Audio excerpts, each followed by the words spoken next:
Shut up and sit down. Coming together of Naramdal and Garamdal. Naramdal और Garamdal का एकजुट होना. During the wartime, the Naramdal and Garamdal came together in 1916 at Lucknow Congress session. युद्ध काल के दौरान नरमदल और गरमदल 1916 के कांग्रेस के लखनऊ सम्मेलन में एक साथ आए. The Muslim League and the Congress agreed to separate electorates and decided to give weightage to the other party wherever they were in minority. Muslim league एवं कांग्रेस अलग निर्वाचन क्षेत्र पर सहमत हो गए और दूसरे दल को जहां कहीं वे अल्पमत में थे महत्व देने का निर्णय किया. Both Congress and Muslim League jointly demanded self-government, which could no longer be ignored by the government. अब देखिए बोल रहा है कांग्रेस एवं मुस्लिम लीग दोनों ने मिलकर स्वशासन की मांग की जिसकी सरकार द्वारा लंबे समय तक अनदेखी नहीं की जा सकती थी.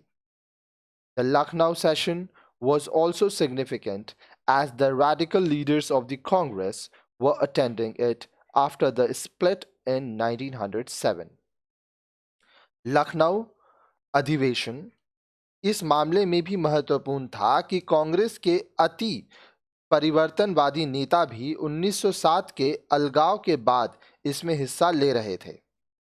It brought Tilak into prominence and he remained an active member in the movement till his death in 1920. अब देखिए इस सम्मेलन ने तिलक को प्रसिद्धि में ला दिया और वे 1920 में अपनी मृत्यु तक आंदोलन में सक्रिय सदस्य बने रहे. The pact which took place between the Congress and Muslim League aroused great hopes and aspirations in the country. Congress और मुस्लिम लीग के बीच हुए इस समझौते ने देश में बड़ी आशा और अभिप्रेरणा पैदा की. Simultaneously, the work done by the Home Rule movement infused confidence and determination among the people. साथ ही होम रूल आंदोलन द्वारा किया कार्य लोगों में आत्मविश्वास और लगन पैदा कर दी. In order to pacify the Indians, the Montague-Chelmsford reform came in 1919. भारतीयों को शांत करने के क्रम में 1919 में Montague-Chelmsford सुधार आया. It introduced diarchy, which was a kind of double government in the province.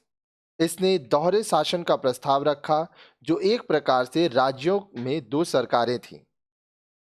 The provisional government was to be divided into two parts, one to be responsible to the Indian electorate through the legislature and the other to the governor. The report also laid stress on the Indianization of the services. अब देखिए अस्थायी सरकार को दो भागों में बांटा जाना था. एक को विधानसभा द्वारा निर्वाचन क्षेत्र के प्रति उत्तरदायी होना था और दूसरे को गवर्नर के प्रति. इस रिपोर्ट ने सेवाओं के भारतीयकरण पर भी जोर डाला. In the First World War, Britain and its allied groups won the war. प्रथम विश्व युद्ध में ब्रिटेन और इसके सहयोगी दलों ने युद्ध जीत लिया. During the war, Muslims supported the government with an understanding that the sacred places of Ottoman Empire would be in the hands of खलीफा. मुस्लिमों ने युद्ध के दौरान सरकार की मदद की इस समझ के साथ कि ऑटोमन साम्राज्य का पवित्र स्थान खलीफा के हाथों में होगा. But after the war, a new treaty was imposed on the Turkish Sultan and Ottoman Empire was divided. This angered the Muslims who took it as a insult of the Khalifa. Shaukat Ali and Muhammad Ali started the Khilafat movement against the British government. अब देखिए क्या हुआ. लेकिन युद्ध के बाद तुर्की ने सुल्तान पर नया समझौता थोप दिया और ऑटोमन साम्राज्य विभाजित हो गया। ठीक है, इससे मुस्लिम क्रुद्ध हो गए और इसे उन्होंने खलीफा के अपमान के रूप में लिया। शौकत अली और मोहम्मद अली ने ब्रिटिश सरकार के विरुद्ध खिलाफत आंदोलन की शुरुआत की। After the end of the First World War, the British government also passed another act known as the Rowlatt Act. प्रथम विश्व युद्ध की समाप्ति के बाद अंग्रेजी सरकार ने एक अन्य अधिनियम पारित किया जिसे रॉलेट एक्ट के नाम से जाना जाता है। The act authorized the British government to arrest and imprison any person without trial in a court of law.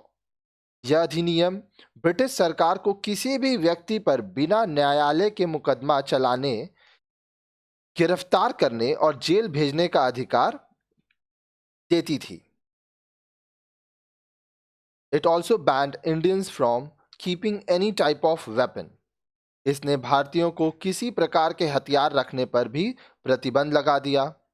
This angered the Sikh, who kept a kirpan, a type of small sword, with them as a part of their religion.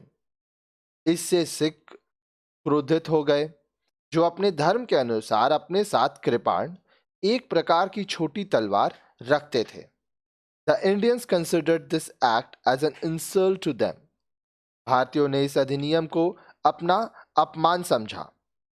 On 13th April 1919, on the occasion of Baisakhi fair at Jallianwala Bagh, Amritsar, people had gathered for peaceful protest against this act. 13 अप्रैल 1919 को बैसाखी मेले के अवसर पर जलियांवाला बाग, अमृतसर में लोग इस अधिनियम के शांतिपूर्ण विरोध के लिए इकट्ठे हुए। But suddenly, a British officer, General Dyer, entered into the park with his troops and ordered them to open fire on the crowd with their machine guns. अचानक एक ब्रिटिश अधिकारी जनरल डायर बाग में अपने सैन्य टुकड़ी के साथ आया और भीड़ पर अपनी मशीन गन से गोलियां चलाने का आदेश दे दिया। This was done without any warning to the people. यह सब बिना लोगों को कोई चेतावनी दिए किया गया। The Jallianwala Bagh gates were closed and the people, men, women and children, could not escape to safety.